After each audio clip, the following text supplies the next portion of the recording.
जय हिंद दर्शकों, आज रस का दूसरा भाग हमको पढ़ना है। टाइम नहीं वेस्ट करना है, सीधे रस के प्रकारों के बारे में हम आ जाते हैं। और थोड़ा सा बात यह ध्यान रखनी है कि रस का जब इस समय प्रश्न पूछा जा रहा है ना, तो सीधे सिर्फ इतना नहीं पूछ देता है कि रस निम्नलिखित पंक्ति में कौन सा रस है। यह प्रश्न तो पूछा जाता ही है, साथ में इसके साथ और किस तरह से प्रश्न पूछे जा रहे हैं।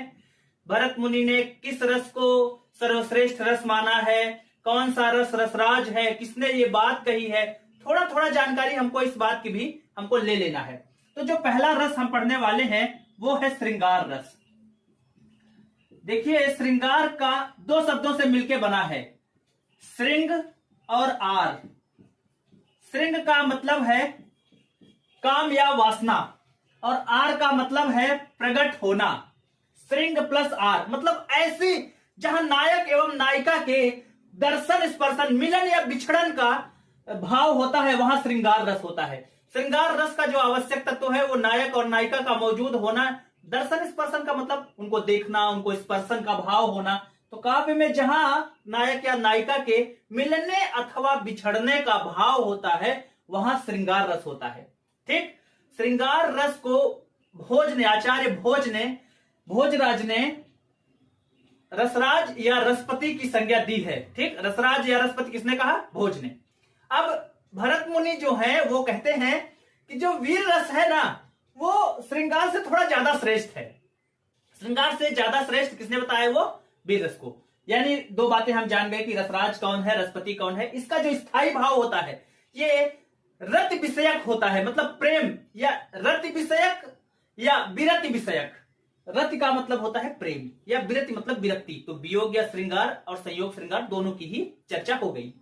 तो रति विषयक या विरति विषयक इसका स्थायी भाव है।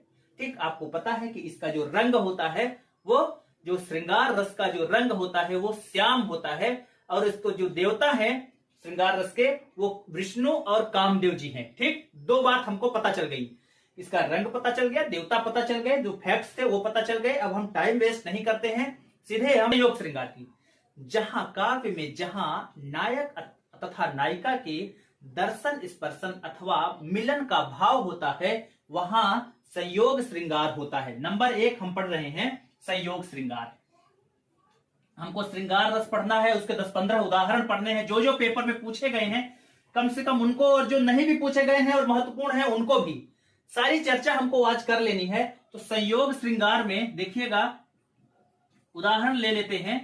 संयोग श्रृंगार के एक प्रश्न पूछा जाता है, बतरस लालच लाल की मुरली धरी लुकाए, सौह करें भौहनी हंसें, देन कहे नट जाए। इसमें जो पहला ऑप्शन दिया जाता है ना, वो क्या देता है? वात्सल्य रस दे देता है। क्यों? इसलिए दे देता है कि बतरस लालच लाल की मुरली धरी लुकाए। तो बतरस लालच लाल लिखा है ना, लाल शब्द है, इसके कारण उसमें आदमी क्या बना देता है कि बतरस लालच लाल की वात्सल्य रस से मिलता जुलता है, इसलिए हम इसको वात्सल्य रस बना देते हैं। गोपियां और कृष्ण का वर्णन है इसमें। कितना सुंदर वर्णन है कि कृष्ण भगवान बैठे हुए हैं, चुपचाप बैठे हैं, बोल नहीं रहे हैं। जब कोई चुपचाप बैठा रहता है और आपको बुलवाना हो तो क्या करोगे? आप उसकी जो पसंदीदा वस्तु है ना, उसको चोरी करवा दो तो वो बोलने लगेगा। तो गोपियां जो है कृष्ण की बंसी चुरा लेती हैं कि अब तो कृष्ण भगवान मांगेंगे हमसे, इसी बहाने वो बात करेंगी। तो बातों के रस को जान के, बतरस लालच लाल की, बातों के रस के लालच को जान के मुरली धरी लुकाए, मुरली को छुपा लिया जाता है। और उनकी जो गोपियां है ना, इशारा करती है, सौ ही करे भौहनी हंसें, इशारा करती है, भौहों से हंसती हैं कि मतलब यार दे दे। बोलते नहीं नहीं, दे न कहे नट जाए, देने को कहती हैं। कृष्ण भगवान कहते हैं कि मेरी बंसी दे दो मुझे, तो सब गोपियां कहती हाँ हाँ दे दूंगी, कहती है, देने को कहती हैं, लेकिन नट जाए मना कर देती हैं और देती नहीं है। ठीक, अब देखिएगा जो उदाहरण मैं ढूंढ के लाया हूं, एक प्रश्न है, मेरे तो गिरधर गोपाल दूसरो न कोई, जाके सिर मोर मुकुट मेरो पति सोई। मेरे तो गिरधर गोपाल दूसरो न कोई, जाके सिर मोर मुकुट मेरो पति सोई। जिसके सिर पर मोर का मुकुट लगा है वही मेरा पति है। ध्यान रखेंगे, मीराबाई के इसके अलावा जितने भी पद है सारे भक्ति रस में चले जाएंगे। लेकिन चूंकि इस पंक्ति में पति शब्द लिखा है कि जाके सिर मोर मुकुट मेरो पति सोई, इस वजह से ही बस ये संयोग श्रृंगार के अंतर्गत आ गया है। अगला उदाहरण है,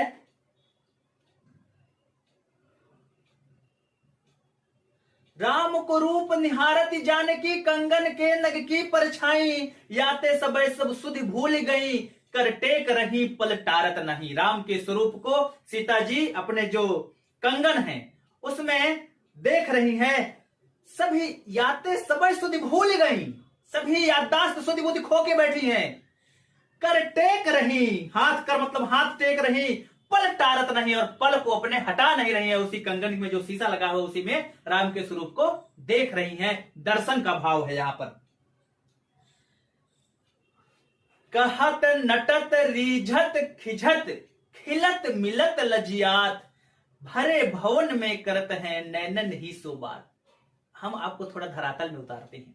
मान लीजिए आप थोड़ा सा किसी के शादी विवाह में गए हैं। शादी विवाह में भाई शादी हो रही है, किसी की शादी विवाह का कार्यक्रम है और हो क्या रहा है, आपको कोई वहां लड़की पसंद आ जाती है। अब क्या करते हो, अब शादी हो रही है, एक तरफ कोई मतलब नहीं है आपसे, भाई आदमी बारात बन ठन के जाता है ना, देखा उसको भी वही लड़की कोई पसंद आ गई, तो क्या बात क्या है कि कह रहा है, लड़का कह रहा है, लड़की नटत, लड़की मना कर रही है। कहत नटत रीझत खिझत, मना रहा है लड़का, ठीक, लड़का मना रहा है, लड़की प्रसन्न करा रहा है, खुश करा रहा है, लड़की खिसिया रही है और भी ज्यादा। फिर लड़का कहता अच्छा भाई चलो उस चाट वाले ठेले में आ जाओ तुम। खिलत मिलत, जैसे मिलने की बात होती है, लज्जाते हुए खिलते हैं, मिलते हैं, प्रसन्न होते हैं। भरे भवन में करत है, पूरे घर में आंखों नैनन ही सो बात, पूरे भवन में अपने नैनों से, आंखों से ही उससे बात कर रहे हैं, ठीक ना, इशारों से बात कर रहे हैं। तुम लोग सब समझ गए होगे मैं क्या कहना चाह रहा हूं। एक पल मेरे प्रिया के दृग पलक, एक पल मेरे प्रिया के दृग पलक, थे ऊपर उठे सहज नीचे गिरे। मतलब ऐसे कोई देख रहा था, आंखें ऊपर करके और शर्मा गया, तो मतलब लजा गया ना। तो देखो प्रिया शब्द लिखा हुआ है, एक पल मेरे प्रिया के दृग पलक। आपको जो रस, अगर आप ऐसी आशा करते हैं कि रस का प्रश्न पूछा जाएगा और आपको 4-5 लाइन दी जाएगी तो ये आपकी भूल है। 1-2 लाइन पूछता है कि अरे 2-3 शब्द देके पूछ लेता है कि कौन सा रस है। उधो मोहि ब्रज बिसरत नाही, अति मलिन ब्रिसमार कुमारी। तो ये वाले जो है ना, 1-2 शब्द देंगे, 3-4 शब्द देंगे और आपसे पूछ लेंगे कौन सा रस है। एक वाटिका का सीन है, रामचंद्र जी जहां सीता जी को पहली बार देखते हैं, तो पहली बार जो है सीता जी की जो सखियां हैं वो सीता जी को ले जा रही हैं उपवन में, वाटिका में ले जा रही हैं। क्या बोलती हैं, लता और सब सखिन लखाए, श्यामल गौर किशोर सुहाए। मतलब बोलती है सखियां कि चलो उस लता की ओर चलते हैं। जब जाते हैं लता की ओर सखियों के साथ सीता जी, तो वहां पे वो राम के स्वरूप को पहली बार देखती हैं। श्यामल गौर किशोर सुहाए, किशोर रामचंद्र जी की बात हो रही है, वहां उनने पहली बार रामचंद्र जी को देखा। देखिए जितना भी पेपर है में प्रश्न पूछा है ना, मैं पूरे उसको एक सीक्वेंस में कैसे बना देता हूं, ठीक। अभी कौन जा रहा था, सीता जी जा रही थी सखियों के साथ, सखियां लेके जा रही हैं कि चलो उस ओर लता के पेड़ है, खूब सारे फूल पत्ते हैं, तो जा रही है वो। उधर से रामचंद्र जी खड़े थे और सब उनको सीता जी वहां पहली बार देखती हैं। अब देखिए, अब राम ने भी सीता जी को देखा है, ठीक। करत बतकही अनुज सन मन सिय रूप लुभान। अब रामचंद्र जी जो हैं अपने अनुज के साथ, लक्ष्मण के साथ बात कर रहे हैं। करत बतकही अनुज सन मन सिय रूप लुभान, मन जो है उनका सीता के रूप पर आकर्षित हो जाता है। मतलब सीता जी को जब देखा उधर, अब रामचंद्र जी की बारी है, लक्ष्मण से बात कर रहे हैं और सीता जी को वो भी पहली बार देखते हैं और उनका मन जो है वो लुभावना हो जाता है, आकर्षित हो जाते हैं। आगे भी, इसकी आगे भी लाइन है पर वो काम की अपने नहीं है ज्यादा। देखिए दूसरा उदाहरण देखिए, देखन मिस मृग बिहग तरु, फिरति बहोरी बहोर, निरखी रघुवीर छवि, बाढ़ी प्रीति न थोरी। देखन मिस मृग बिहन तरु। अब फिर सीता जी की बात। अब सीता जी ने रामचंद्र जी को तो देख लिया, अब वो क्या करती हैं, सखियों से कहती हैं कि आओ थोड़ा सा पक्षियों को देखें, पेड़ों को देखें, मृग को देखें, जो पक्षी उड़ रहे हैं कितने अच्छे हैं, और थोड़ा और आओ। यह कहकर वह बार बार उसी के इर्द गिर्द चक्कर लगाती हैं, क्योंकि उनकी मनसा है कि हम प्रभु श्री राम को बार बार देखें। तो देखिए, देखन मिस मृग विहंग तरु, पक्षी पेड़ आदि को देखने के लिए वो फिरत बहोरी बहोरी बार बार घूम रही वहां पर। निरखी निरखी रघुवीर छवि, प्रीति बाढ़ी न थोरे। रघुवीर के छवि को जैसे देखती हैं, उससे उनका प्रेम कम नहीं बढ़ता है, बहुत अधिक बढ़ जाता है प्रेम। अब क्या हुआ देख लिए। अब देखिए अगला नेक्स्ट है, थक। अब रात को सब लोग घर चले गए, सीता जी ने भी देख लिया, रामचंद्र ने देख लिया। थके नयन रघुबरी छवि देखे, इतना देख लिया कि आंखें थक गई हैं। थके नयन रघुबरी छवि देखे, पलकन ही परिहरी निमेषे। परिहरी का मतलब होता है त्याग देना, बोलता है ना, अपरिहार्य कारणों से, ऐसा कारण जिसको न त्यागा जा सके। ठीक, तो क्या बोल रहे हैं, थके नयन रघुपति छवि देखे। नयन जो है रघुपति की छवि को देख के थक गए हैं। ठीक, फिर पलके जो है ना वो झपकने से मना कर रहे हैं कि अब मैं झपक नहीं पाऊंगी, अब मुझे आराम करने की आवश्यकता है। पलकन ही हूं परिहरी निमेषे। पलक जो है, निमेष मतलब झपकना, आंखों का बंद होना, मना कर रही है बंद करने से। अधिक स्नेह देह भई भारी, स्नेह बहुत प्रेम से, अधिक स्नेह के कारण बार बार फिरती बहोरी बहोरी था ना, तो इसके कारण वो थक भी गई हैं। तो अधिक स्नेह देह भई भारी, शरद शशि जन चितव चकोरी। जिस तरह शरद पूर्णिमा के दिन चकोर पक्षी जो है चंद्रमा को एकटक निहारता रहता है, उसके कारण उनकी ये दशा हुई है। ध्यान रखिएगा, उत्प्रेक्षा अलंकार का भी उत्कृष्ट उदाहरण है शरद शशि जन। ठीक, तो शरद शशि जन चितव चकोरी में यहां पे उत्प्रेक्षा अलंकार भी है। अब सब कुछ देखा देखी हो गई, अब क्या होगा, अब शादी होगी। दूल्हा श्री रघुनाथ बने, दुल्ही सी सुंदर मंदिर माही। गावही गीत सबय मिल सुंदर, वेद जुआ जुरी विप्र पढ़ाही। मतलब क्या कह रहे हैं, दूल्हा श्री रघुनाथ बने, कितना बढ़िया वर्णन है। देखिए, दूल्हा श्री रघुनाथ बने, दुल्ही सी सुंदर मंदिर माही। दुल्ही कौन बना, सी सुंदर मंदिर में बनी है। सब लोग गीत गा रहे हैं, और वेद कौन पढ़ रहे हैं, युवा पंडित जो है वो वेद पढ़ रहे हैं। विप्र मतलब पंडित, युवा पंडित जो है वेद का पाठ कर रहे हैं। ठीक, तो हमने देख लिया करीब 10-11 जो है संयोग श्रृंगार के उदाहरण हमने पढ़ा है। अब दूसरा है, इसी का दूसरा जो भेद है वो है वियोग। तो वियोग में देखिएगा, जितना भी पेपर में पूछा है, तो मेरा उद्देश्य ये है कि जैसे क्या रहता है कि 2-3 उदाहरण आदमी बता देता है, सारा उदाहरण बता देगा तो कम से कम अगर प्रश्न पूछा जाएगा, फंस जाएगा, अपना काम हो जाएगा। वियोग श्रृंगार में क्या होता है, कुछ 2-3 फैक्ट्स भी हमको पढ़ना होगा। देखिए, वियोग श्रृंगार आजकल के जो कवि है वो 2 प्रकार के मानते हैं। कौन कौन से, आयोग और दूसरा विप्रलंब। ठीक, धनंजय, देव, केशव, ये लोग जो हैं, विश्वनाथ, ये लोग अलग 4-4 प्रकार के मत मानते हैं। कोई 5-5 प्रकार का मत मानता है। क्या है, मेरा जो पूरा नोट्स है उसमें मैंने सारा लिख रखा है, पूरा जो फैक्ट्स है वो लिख रखा है। किसी दिन डिस्क्रिप्टिव बॉक्स में आपको दे भी दूंगा उसको मैं। ठीक, तो अभी सिर्फ इतना समझ लेते हैं कि आयोग का मतलब ये है, मिलन नहीं हो पाया है तभी अगर बिछुड़न रही, तो सर जब मिले ही नहीं तो बिछुड़न कैसे। देखिए, कभी कभी ऐसा होता है कि किसी की आपने कभी उसको देखा नहीं है, लेकिन उससे मिले भी नहीं कभी, लेकिन चाहते भी हो। भाई मान लो किसी खूब सुंदर हीरोइन, जिसका नाम तो मैं नहीं लेना चाह रहा हूं, खूब सुंदर हीरोइन है, मान लो कैटरीना कैफ है। आप चाह रहे हो कि भाई आप उसको मान लो पसंद करते हो, तो आपके पसंद करने से तो काम होगा नहीं भाई। कारण ना उसको तुमने देखा नहीं रियल में, मान लो कभी देखा नहीं, फिर भी उसको उसके साथ मान लो शादी करने का आपके मन में भाव से शादी करना चाह रहे हो किसी नायिका से, तो आपने मिला नहीं, उसका बखान सुन के जो प्रेम होता है वहां होता है आयोग। पृथ्वीराज चौहान और संयोगिता वाली जो बात थी उसमें आयोग ही था। संयोगिता जो है पृथ्वीराज के शौर्य का वर्णन सुन के या तस्वीर देख के किसी की ओर आकर्षित हो गया, लेकिन वह उससे मिलन नहीं हो पाया है बिछड़ा नहीं, तो वहां आयोग श्रृंगार।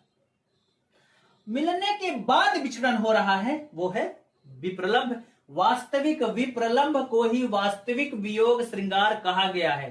ठीक बात, तो ये बात हो गई। तो वियोग श्रृंगार का मतलब हम जब जब समझेंगे अब तो वियोग रस रहेगा।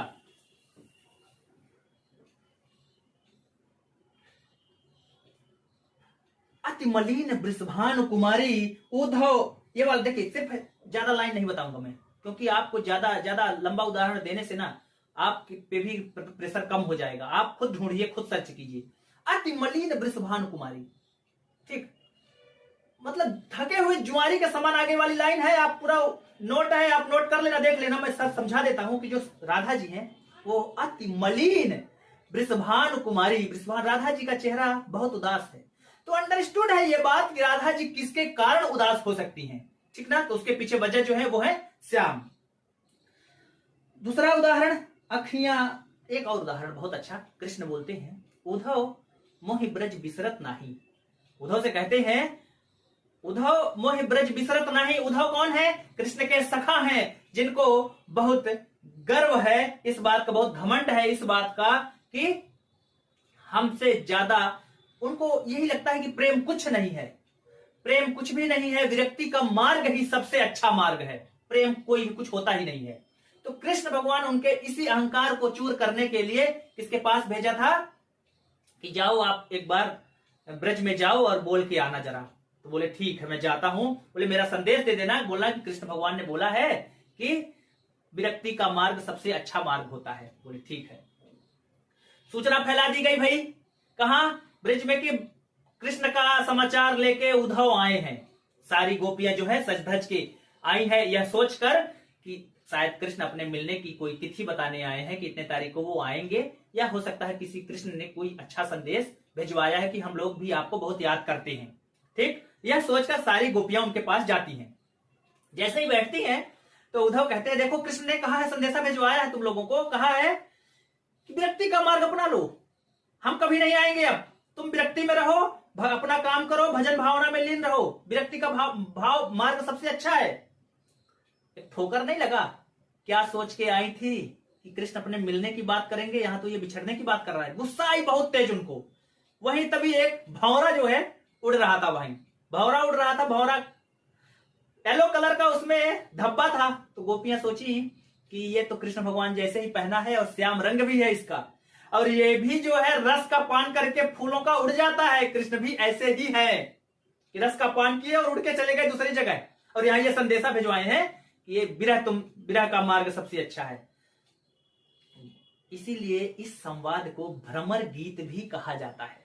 ठीक, तो भ्रमर गीत, उद्धव और गोपियों के संवाद को भ्रमर गीत कहा जाता है। बहुत इंपॉर्टेंट बात है ये। तो उद्धव ये बात समाचार, तो वही ज्यादा उद्धव वाला जो समाचार है ना, सब वियोग श्रृंगार का ही उदाहरण आ जाएगा। ठीक, तो देखिए उद्धव मोहि ब्रज बिसरत नहीं, उद्धव मुझे ब्रज भूलता नहीं है। अखियां हरि दर्शन को भूखी, अखियां जो है हरि के, याद रखना ये बहुत इंपॉर्टेंट उदाहरण है।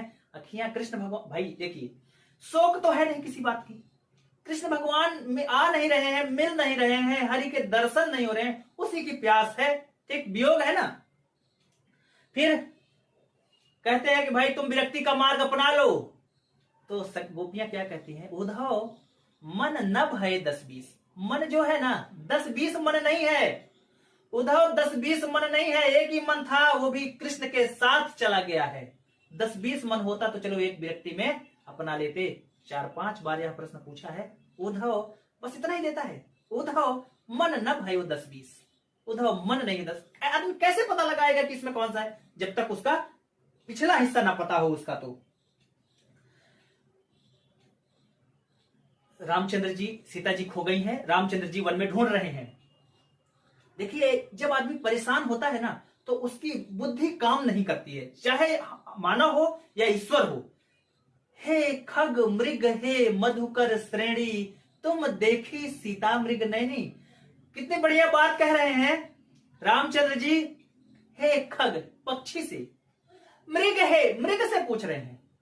हे खग मृग है मधुकर श्रेणी से, पर्वतों की चोटियों से, मधुकर श्रेणी तुम देखी सीता मृग नैनी, तुमने मृग नैनों वाली सीता को कहीं देखा है क्या। तो वियोग श्रृंगार में बिछड़न का भाव होता है। अब देखिएगा, हम आपको थोड़ा सा प्रैक्टिकल बात करना चाह रहे हैं कि वियोग जो श्रृंगार है वो परेशान करता है करुण रस। और जब तक मैं आपको एक बात नहीं बताऊंगा तब तक आप एकदम उस बात को अच्छे से अनुभूत नहीं कर सकते हैं।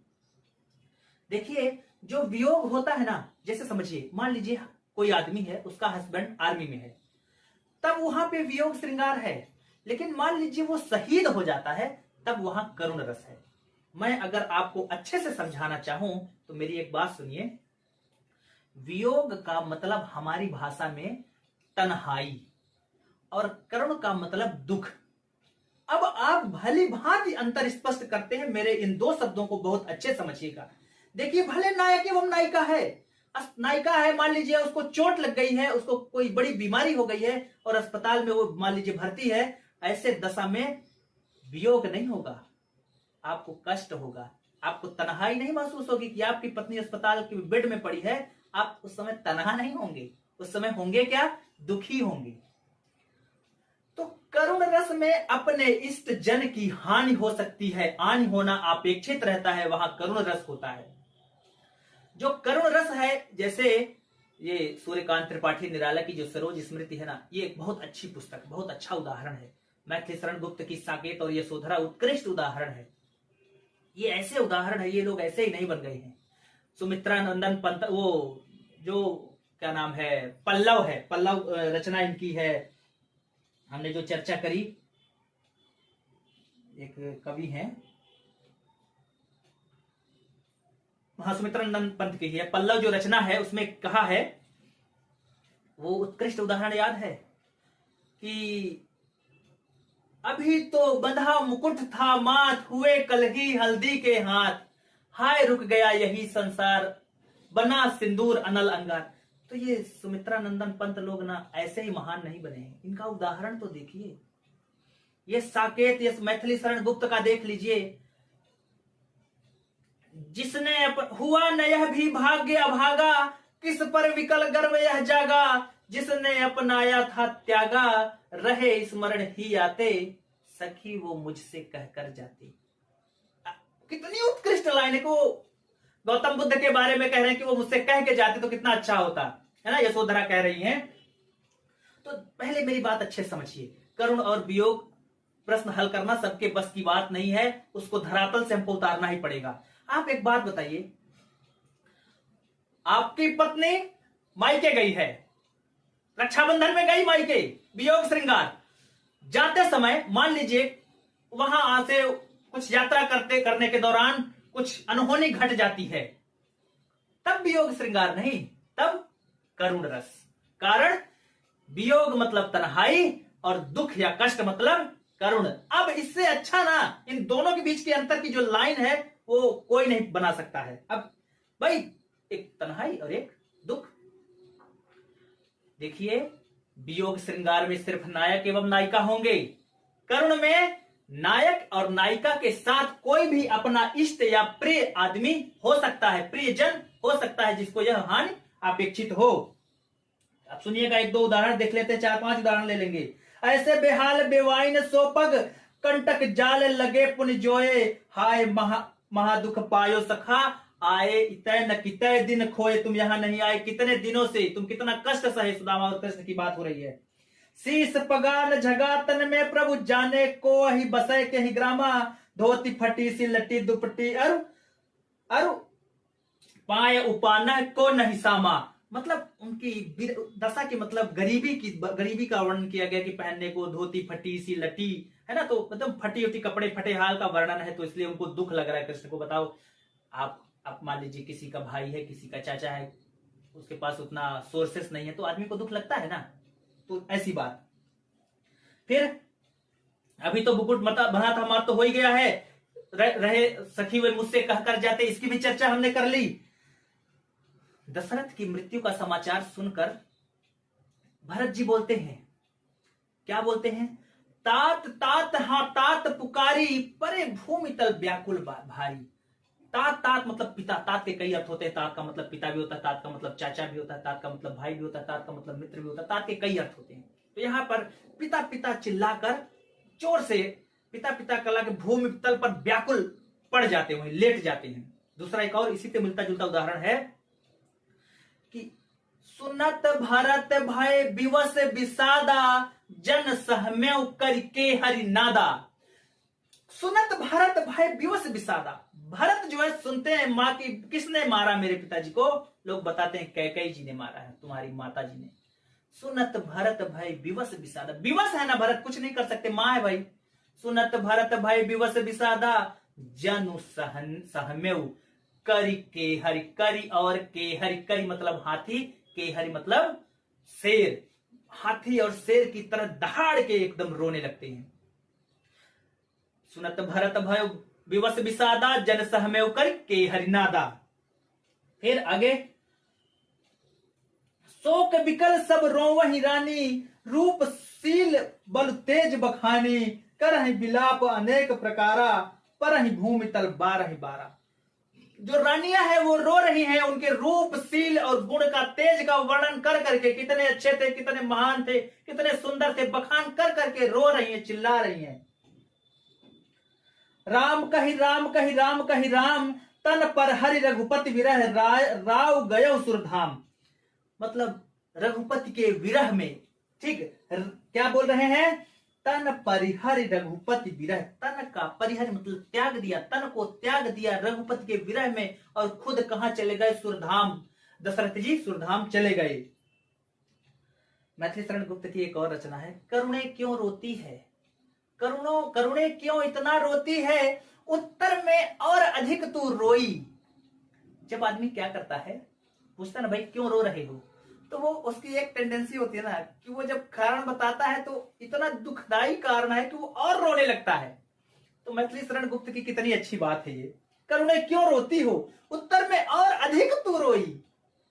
देखिए, मुख मुखहि लोचन स्रवहि, शोक न हृदय समाय, मनहु करुण रस कटकई, उतरी अवध बजाय। मुख मुखा ही नहीं है, मुख सुखा ही है, मुख सुखा ही, लोचन स्रवहि, मुख सूख गए हैं। लोचन, भरत की दशरथ जी के मृत्यु का समाचार सुन के पूरे गांव में सन्नाटा फैल गया, मुख सूख गया है। रामचंद्र जी वनवास चले गए, कितने बड़े दुखों का पहाड़ आ गया है। मुख सुखा ही लोचन स्रवहि, आंखों से धारा बह रही है, ठीक ऐसा लग रहा है। और शोक न हृदय समा, ये शोक जो है हृदय में समा ही नहीं रहा है, ऐसा लग रहा है। मनहु करुण रस, प्रेक्षालंकार, मनहु करुण रस कटकई, कटक मतलब होता है सेना। ऐसा लग रहा है मानो करुण रस की जो सेना है ना, वो अवध में उतर के आ गई है डंका बजाने में। एकदम मतलब करुण रस एकदम पूरा सरोबार कर दिया, इतना दुख दे दी है कि डंका बजा रही है पूरे अवध में। मन की उत्तप्त वेदना मन ही में बहती थी, मन की उत्तप्त वेदना मन ही में बहती थी, चुप रहकर अंतर मन में कुछ मौन व्यथा कहती थी। व्यथा मतलब पीड़ा, यानी करुण रस। प्रिय पति वह मेरा प्राण प्यारा कहां है, दुख जलधि निमग्ना का सहारा कहां है। एक मैंने अभी उदाहरण बताया था कि हाँ, प्रिय पति वह मेरा प्राण प्यारा कहां है, दुख जलधि निमग्ना का सहारा कहां है। इसका देखिए कई जगह उदाहरण मिलता है, नेट वगैरह में मिल जाता है कि भाई ये जब कृष्ण चले जाते हैं तब के बाद की दशा है। कोई कहता है, कहीं दृष्टांत मिल जाता है कि जो है अर्जुन की पत्नी अर्जुन से पूछ रही हैं, चूंकि अभिमन्यु की मौत हो गई है, चक्रव्यूह में मर गए हैं, इसलिए पूछ रहे हैं कि प्रिय पति, पहला ही ऑप्शन आपको मिलेगा श्रृंगार रस का, ध्यान रखेंगे, बचिएगा।